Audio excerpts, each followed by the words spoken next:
ఓం నమో వెంకటేశాయ. తిరుమలలో తగ్గిన భక్తుల రద్దీ. నిన్న అనగా 1/1/2025 నాడు స్వామివారిని దర్శించుకున్న భక్తుల సంఖ్య 69,630 మంది స్వామివారిని దర్శించుకున్నారండి.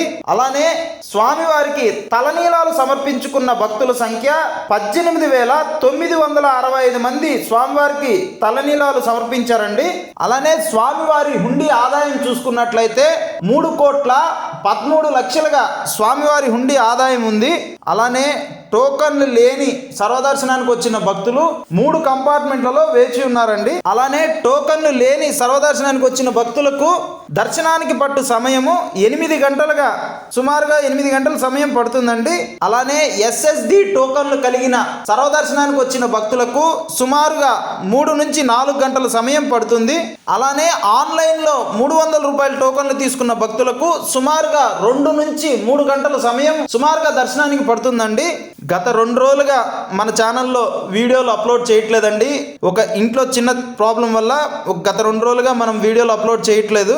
దానివల్ల ఇక నుంచి ప్రతిరోజు మనకి వీడియోలు రావడం జరుగుతుందండి. అలానే మన ఛానల్ని ఎవరైనా సబ్స్క్రైబ్ చేసుకున్న వాళ్ళు ఎవరైనా ఉంటే సబ్స్క్రైబ్ చేసుకొని బెల్ ఐకాన్ని ప్రెస్ చేసి పెట్టుకోండి. మన ఛానల్లో డైలీ తిరుమలలో అప్డేట్స్ అన్నీ మన ఛానల్లో డైలీ వస్తుంటాయండి.